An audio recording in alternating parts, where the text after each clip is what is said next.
ರಾಹುಲ್ ಗಾಂಧಿ ಅವರು ಸಹ ಬಂದಿದ್ದಾರೆ.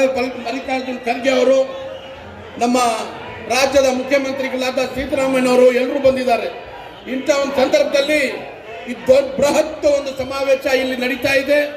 ಇಲ್ಲಿ ಇವತ್ತಿನ ದಿವಸ ಬಂದಿರತಕ್ಕಂಥದ್ದು ರಾಜ್ಯದಲ್ಲಿ ಇರ್ತಕ್ಕಂಥ 28 ಪಾರ್ಲಿಮೆಂಟ್ ಕ್ಷೇತ್ರಗಳಲ್ಲಿ 28 ಸಹ ಗೆಲ್ಲಬೇಕು ಅಂತ ಹೇಳ್ಬಿಟ್ಟು ಆ ಒಂದು ಉದ್ದೇಶಕ್ಕಾಗಿ ಇವತ್ತಿನ ದಿವಸ ಮಲ್ಲಿಕಾರ್ಜುನ್ ಖರ್ಗೆ ಅವರು, ಅವ್ರ ಜೊತೆಯಲ್ಲಿ ರಾಹುಲ್ ಗಾಂಧಿ ಅವರು, ರಾಜ್ಯದ ಮುಖ್ಯಮಂತ್ರಿಗಳಾದ ಬಂದಿರತಕ್ಕಂಥದ್ದು.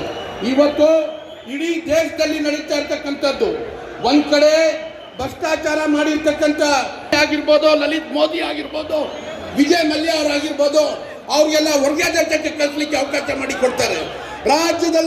ಇಡೀ ರಾಷ್ಟ್ರದಲ್ಲಿ ಮುಖ್ಯಮಂತ್ರಿಗಳಾದ ಅರವಿಂದ್ ಕೇಜ್ರಿವಾಲ್ ಆಗಿರ್ಬೋದು, ನಮ್ಮ ಜಾರ್ಖಂಡ್ ನಲ್ಲಿ ಇರ್ತಕ್ಕಂಥ ಮುಖ್ಯಮಂತ್ರಿ ಸೋರೆನ್ ಆಗಿರ್ಬೋದು, ಅವ್ರಿಗೆಲ್ಲ ಅರೆಸ್ಟ್ ಮಾಡಿ ಜೈಲಲ್ಲಿ ಇಟ್ಟಿದ್ದಾರೆ. ಇದನ್ನ ನೀವು ನೋಡ್ಬೋದು.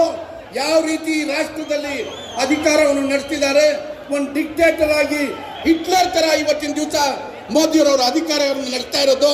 ಈ ದೇಶದಲ್ಲಿ ಬದಲಾವಣೆ ಆಗಬೇಕು ಅಂತ ಹೇಳಿ ಇಡೀ ದೇಶದಲ್ಲಿ ಇವತ್ತಿನ ಒಂದು ಕೂಗು ಬಂದಿದೆ. ಈ ರಾಷ್ಟ್ರ ಒಂದು ಬಲಿಷ್ಠ ರಾಷ್ಟ್ರ ಆಗಬೇಕು. ಈ ರಾಷ್ಟ್ರದಲ್ಲಿ ಮತ್ತೆ ಕಾಂಗ್ರೆಸ್ ಪಕ್ಷದ ನೇತೃತ್ವದಲ್ಲಿ, ರಾಹುಲ್ ಗಾಂಧಿ ಅವರ ನೇತೃತ್ವದಲ್ಲಿ ಮತ್ತೆ ಕಾಂಗ್ರೆಸ್ ಪಕ್ಷ ಅಧಿಕಾರಕ್ಕೆ ಬರಬೇಕು ಅಂತೇಳಿ ಇಡೀ ರಾಷ್ಟ್ರದಲ್ಲಿ ಬದಲಾವಣೆ ಆಗ್ತಾ ಇದೆ. ನಿಜವಾಗ್ಲೂ 26ನೇ ತಾರೀಕು ಕರ್ನಾಟಕದಲ್ಲೂ ಸಹ ಈ 14 ಕ್ಷೇತ್ರದಲ್ಲಿ ಹೆಚ್ಚಿನ ಮತದಲ್ಲಿ, ಹೆಚ್ಚಿನ ಅಂತರದಲ್ಲಿ ಇವತ್ತಿನ ದಿವಸ ಕಾಂಗ್ರೆಸ್ ಪಕ್ಷದವರು ಗೆಲ್ಲೋಕೆ ಅವಕಾಶ ಇದೆ.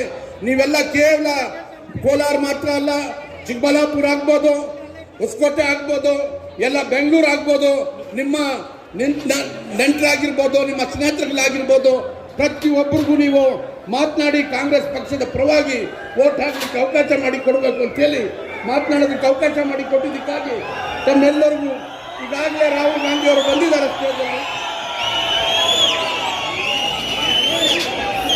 ಅಭಿ